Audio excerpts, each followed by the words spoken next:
Okay, my friends, coronavirus, life and death, this life, eternity. What about eternity? Well, I've considered eternity a lot because I'm pretty damn old. Now, what do I want to do in my eternity? Where do I want to go? Is there other places you could go? Is there a way to get from here to there or from there to here or whatever? How do you get to have a good eternity? You know, what's it all about? So, I know this is very difficult. It's a deep dive, but I'm just going to let it roll. You know, stay with me or go somewhere else. This is going to be sort of just a ramble, and I'm starting to get into that mode. I can't help myself. There's so much that interacts with so many other things that nobody is considering as a complete ball of things. Everything is a little piece here, a little piece here, and they go on about their life. Well, my life is leading towards eternity because I know after I die, something's going to happen. Either I'm just dust, which I know these people are absolute morons, these people that tell you that. The things I have discovered were it's just too unbelievable to even consider that there's nothing else. It's just unbelievable that these people could have that, the evolution mentality. Anyway, let's get back to this. Like I said, it's going to be a ramble. Stick with me or just go somewhere else. Now, this is this guy talking about this virus. It's not natural. It's not natural. This is not natural. And he's right. You know, they said, well, it's a split between this and another thing. No. God, and I'm going deep into the God mode, and I'm going to show you right now. I just posted another thing, and we're going to go into that too. And so if you don't like God, go somewhere else. Now, we're talking about this, and Heather, she's very excellent. She says people should read up on molecular biology and cellular biology, and that's the way these things get invaded. Because some people say, oh, you can't transmit it. Obviously, you can transmit it, but it's not what these people think, the virologists and all that, and cellular biologists. They're I'm telling you, they're just totally clueless. What this is, and I said here, I'm just going to read it. I said it's a tricky thing. In my opinion, viruses and enzymes are assembly programs. Right? That's exactly what they are. They are programs of a bunch of little pluses and minuses of DNA and codes, and they go inside of cells. So they're not alive, they're programs. It's like you go in here, program the cell. Here's what you're going to do. The cell says, what do you want to do? He says, read the program. And the program, it says, okay, here's what I am. I am specifically designed to attack a specific thing. God programmed me and said, if you get infected with polio or whatever it is, I am here to destroy that thing because that thing is designed to hurt you, but it also has other things it has to do, but we want to make sure it doesn't hurt you and kill you. All right, so fine, good, okay. So the programs open up inside and they start to go and make chemicals to go out to kill things. That's what they do. That's what they do. They create pathogens to go out and seek and destroy the particles that your God programmed to say, these viruses, these enzymes are designed by God to go out and attack the things that God designed to attack you. It's a balance. Every one of these diseases is in you right now. Almost every single disease there is basically is inside of you. You know, obviously not everyone, but you are continuously keeping your invaders at bay. Well, this one here, you have no idea what it is. Have no idea what it is. Somebody has cut and spliced DNA attackers from different species. Not supposed to happen. God says, don't do that. We did it. Now we are paying the price. Alright, like I said, I'm getting into the rant mode. I just can't help myself because nobody pays attention to anything. Nobody has eyes to see, ears to hear. They got nothing but... They got attitudes that just disregard anything they don't want to hear. You know, I'll listen. If you got something that I'm wrong about, absolutely tell me. Say, here's my evidence to show that you're wrong. I'll say, okay, let's discuss it. Does not happen elsewhere. Now, this I'm talking about mudfossils. I'm staying that word now. I don't care anymore. Because I've been really... well, you probably won't even hear this video if that's... this is the thing that distresses me. you know, I have 83,000 people in my YouTube, and I get 5,000 or 6,000 tops to see these videos, and they're always saying the same ones every time, commenting the same thing. So I know I'm getting no coverage, and what I'm presenting is undeniable. Anyway, this talks about bones versus the things that I have. I had to have my son make this sign for me so that I could have everybody know who I represent, which is this. Anyway, now, so that's what we have. This is the kind of things I have. This is a lung. It's a lung. And that's the pulp of the lung. This is the pleura of the lung. It's gone away. If I put water on that, it'll turn red. There's blood in there. They're all flat as a pancake because they came out of a great flood. I've had them DNA tested, CAT scan, anatomist. There's no question whatsoever the things I say are true. So, my exquisite, magnificent, superb, amazing, and fabulous drum roll Mudfossils. I said the word again, and that twice means that nobody will ever see it. Now, against these scraps of bones that these people are finding, oh, these are so important. Somebody threw them over there after they ate their chicken dinner, and I'm talking about mud that creates fossils that are absolutely flawless, and new species like this, which is a no-till. We got so much stuff going on. Anyway, the point I want to make today is that this is what you better start thinking your own little mind about, because if you've been listening to anybody else's own little mind, you got trouble coming in your eternity. All right, let's just read what I had to say, and then, because this is very nice. Look at this absolutely fabulous artwork. All this, you know, the week, Holy Week or whatever it is. I got to be honest with you. I am not a big Bible guy. I just, when I found out what I found out, I said, ooh, I better start looking. When I started looking, whoo, the stuff that opened up to me is going to make me have a nice eternity. And, you know, it's not. It's unpleasant. Well, it's not even unpleasant now. I'm having a good time doing it. I got to be honest with you.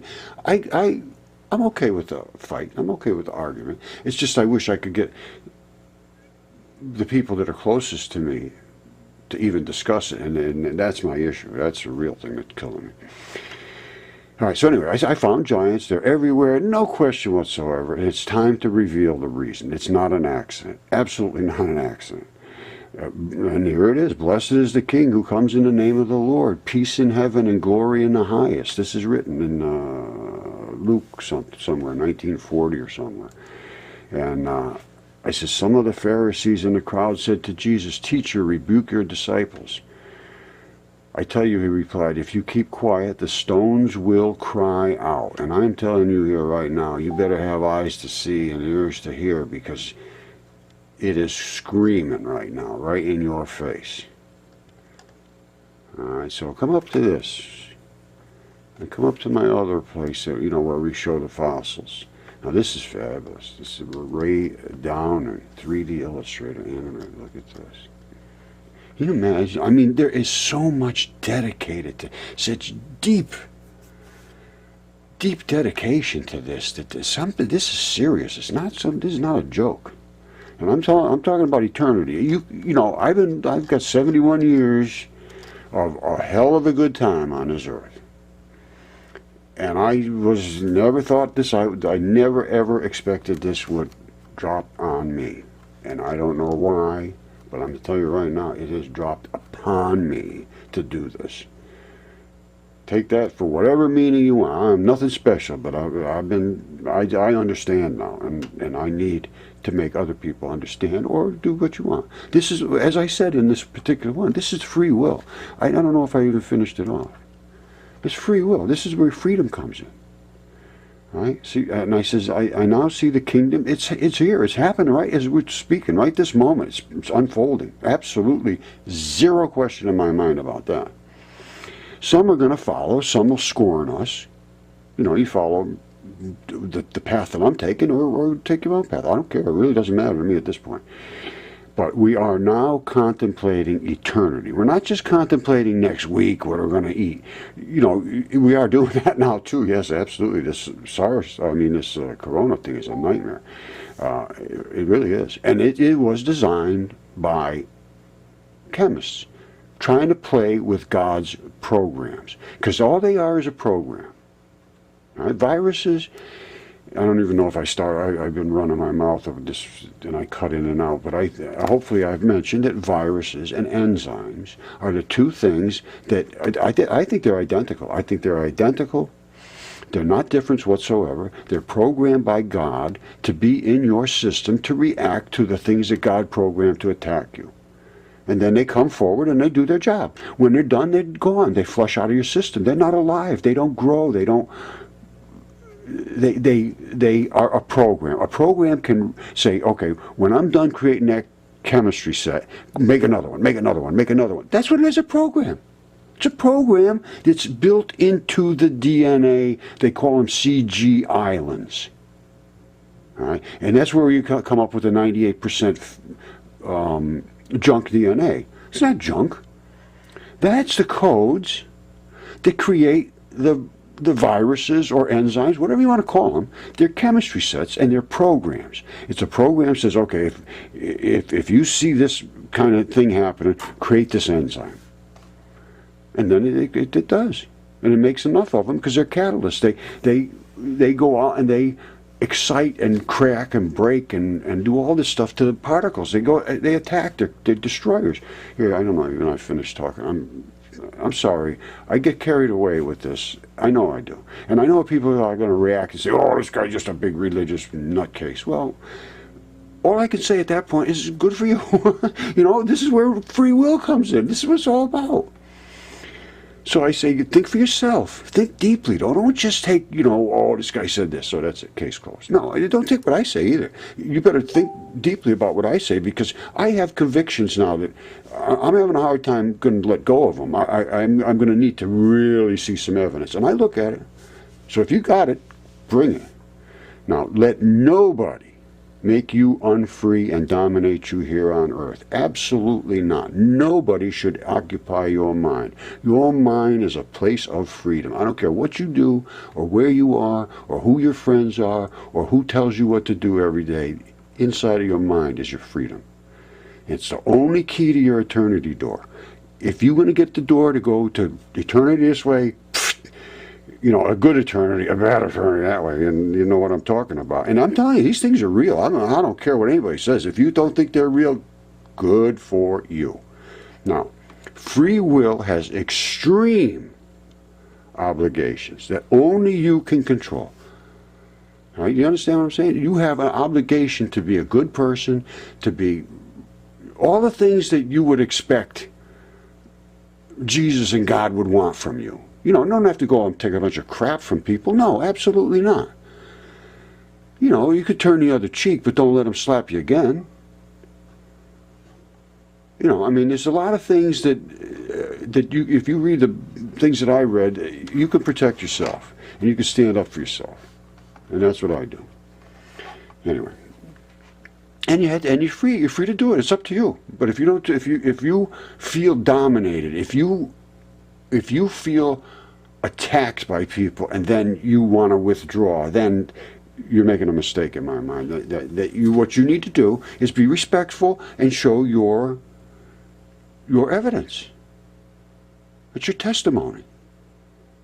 All right? If you don't have it, well, you shouldn't be running your mouth. I have it. Everything I present, I have something to stand behind it. Not one single thing have I ever said, not a single syllable, that I could not support with some physical, material, or historical documentation. Not a single syllable. All right, now, so that's my statement right there. It's extreme obligations, but you control them. And you must decide, and your future will be as it was meant to be. And you make that future. All right? But this new information is required, and you must think again now, newly. All right, and I'm going to tell you this. It's from what I've read, it says whatever you have done in the past, mostly, is forgiven if you follow God's laws once you understand them. And nobody's ever given you the laws. Nobody's ever really believed that all this stuff was real, and all these rules were real. I mean, they're deep rules, and they are very real. And you get a mild beating, it says, if you start to pay attention instantly. I mean, I'm talking about from the next second of seeing and understanding. You have to be on that side. Once you're on that side, you just get a mild beating. Read Luke 12:35 to 48. All right, I gotta jump off of here, buddy. All right, I love you all, and I guess I'm just gonna keep running my mouth the way I do. Okay, my friends, it's going to be a fabulous day today. This is Roger, and I am going to be talking about my excellent, very close friend, Tyson, and we discuss the meaning of the things that Tyson has discovered, which is absolute fabulous discovery. And this is a membrane. Now, it could be an intestinal membrane, whatever, but these holes here are the inlets through that membrane of biological stuff to go in and feed or do whatever. Molecules transfer through membranes. We all understand that. As you eat, it goes through your intestines and the molecules flow through the membranes. Now, today we were discussing something about this coronavirus. Everybody's all worried about that. Absolutely, it's a disaster. And I think now I understand not only that, but I understand that relation to enzymes, and now I also think I understand the relation of that to prophecy. Tyson is, he's not only a scholar here in this realm, he is a scholar in the biblical realm. He virtually understands everything there is to know about the Bible in great detail, in a multitude of understandings, not just, here's what the words say. He relates it to all the other things, and he told me this 27% of the Bible is prophecy. You say, well, how can somebody prophesy something? You say, here's what's going to happen on Thursday.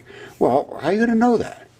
Well, guess what? The reason he could make these prophecies, and all of these people that are associated to Jesus, and the people that can program, because that's what he is. That's what Jesus is, and that's what all of the gods are. They're programmers. And they can program molecules to do things, and they can program to do things at certain times. I understand programming extremely well. And what these viruses are, and these enzymes, they're not living. They are a little bunch of on and off switches. And when they invade into a cell, the cell says, what is that? And it says, well, I'm a program. And they say, well, oh yeah, okay, what do you want me to do? Well, I'm going to get some magnesium and get some this and get some cobalt and add it all together, send it out there because you got polio invading you and kill it. And I says, okay, no problem. Boom, out it goes. Now, you have to have all of the products available, and you have to have the bacteria send that program down. The bacteria sits in your gut somewhere saying, all right, we got any invaders? Nah, everything's cool today. We got any invaders? Nah, everything's cool today. It's polio's coming down. Woo! It makes this program, it goes out through one of these little holes into whatever it has to go through, and then it goes out to the cells. And the program that was the bacteria that's laying here created this program, right? And all it is a bunch of molecules. They go through that hole. They get into the bloodstream, which is on the other side of the membrane. They go through the blood until they have a target. You ever see the COVID thing? It's got all these little fingers sticking out.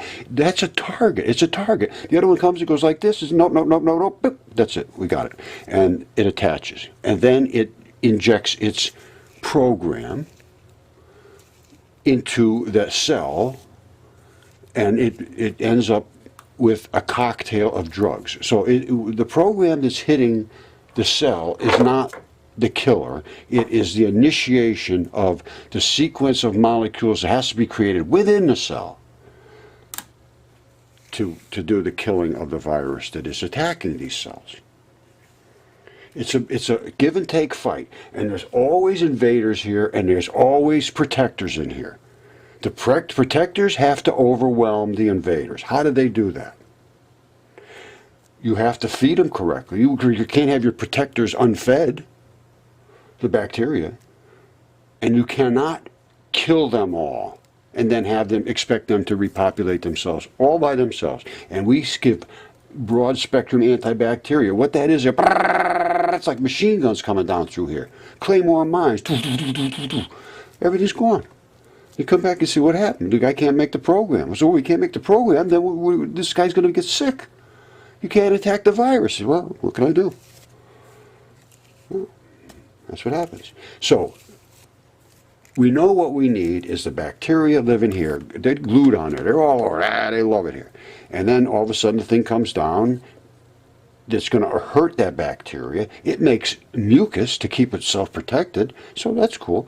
Plus it eats the things that come through here. It makes little tiny molecules which we absorb in our bloodstream, which we can eat because they're small enough, and they're just waiting to make their enzymes, which is the programs, if they are told to.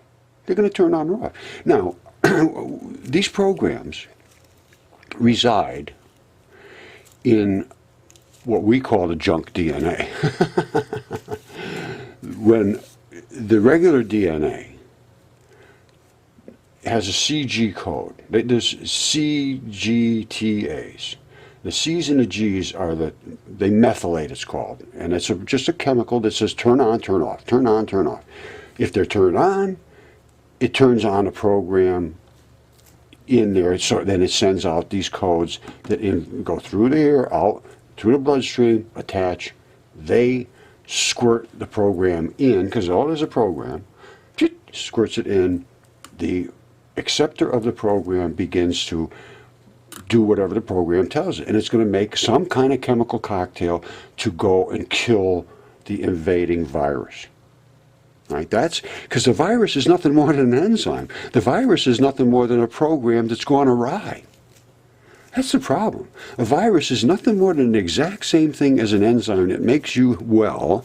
It makes you sick. Now, here's the key now. Here's where we got a real issue, is because the enzymes now, the virus now, is a split because it's been crisped. It's been cut and spliced. Somebody cut and spliced it. That's my interpretation of this virus. And they say the same thing. Oh, it came from a bat and a mouse and a snake or whatever.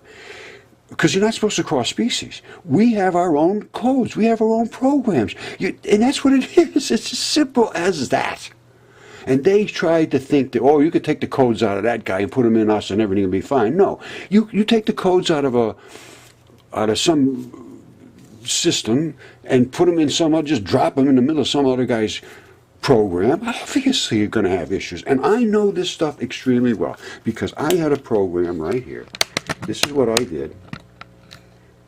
And this program did everything. We did everything there was to do. And I understand the way programs work. So when I said prophecy, you say, well, how could they make prophecy? So you got programs, big deal. Well, we had time programs and all of this stuff. I could make the program of, we had liquor stores, we had restaurants, we had cafeterias, we had everything. And they changed prices all several times a day, weekends, nights, then all kinds of stuff. So we had time release programs in here. So at Friday afternoon at 5 o'clock, it went in happy hour. And everything dropped $1, whatever it was. We had programs built in there. And it's that simple. This was a deadly system, man. Deadly. We had cameras in here. See all the cameras? And the cameras had the texts of whatever the guy was ringing up. We had these in Dunkin' Donuts, and they had like 20 different stores. The guy could look at one screen and watch all his drive-thrus at once. It was it did everything. I called it no feature left behind. Anyway, so getting back to the reason that the prophecy might work. perfectly is that if there was time release programs in anything, I mean, I'm serious, virtually anything you could put one of these programs in, and we work identical to a computer. I don't care. There's not a person in the world can deny that at this point. The only thing we have is we are using chemicals to turn switches on and off. And that gives us a hell of a lot of capability. Because in the regular program, it's just ones and zeros. And there's enough of them, 64-bit code, you got 64 ones and zeros. So you can make almost anything with that. You have 1 on and 63 off, and you have 2 on and 63 off. But, you know, one's on, you understand. Anyway, I'm starting to think that it's 100% programming. It's just nothing but that. All right, now don't forget, we're highlighting Tyson's discovery here. It's absolutely amazing. That's a tendon ball. Now he's going to go through it here. I'm going to let him talk. On everything, but so I thought I'd bring a little more crazy to the world. I don't need it right now, but anyway, the other day I was out actually looking for an artery, and then I brought you guys this video with these tendon balls. And so I'm gonna, yeah, how many people go out looking for an artery, right? Anyway, so I was looking for that artery, and I did find it. I've been trying to get to it for months, and I finally was able to get in there with a low tide and everything. These are tendon balls. And so I'm able to get that video of that artery and bring it to you, so I'm real excited to bring that footage. So what I'm going to do now is explain a few things. I'm bringing in from the north end and show you the biology working on. The tendon balls, as I've shown a ton of times, there's a whole batch of them in each area. Those are the anchors, and the little straps come out, and they go to the muscles and so forth. Our way towards that artery to show you that it is a part of the biology of this creature, just like these tendon balls are. And so I'm going to get into it now, and I'll share some of that with you, and just crazy times. Yes. All right, what I'm going to do now, I don't want to run this too long. What you should do is come up to his channel and subscribe and watch his videos. He's doing a hell of a good job. What do I want to show you here? Here it is. Right here. Yes, it is. All right. Here's his channel right here. All right. Come up and get on his channel. All right, seriously, come up here now, subscribe, get your bell rung. Everybody's liking it. He's not getting enough hits. We need to get this out there. We need to share this stuff. He's got stuff that is so phenomenal. When you watch this video, you're gonna freak out. All his videos are of things that are spectacular, really. So and all this stuff that's being discovered is spectacular in the concept of things. Now, we have so many spectacular things, and now we're sort of just, it's another bunch of tendon balls 6 feet in diameter. I mean, come on. And you can't see them without a microscope.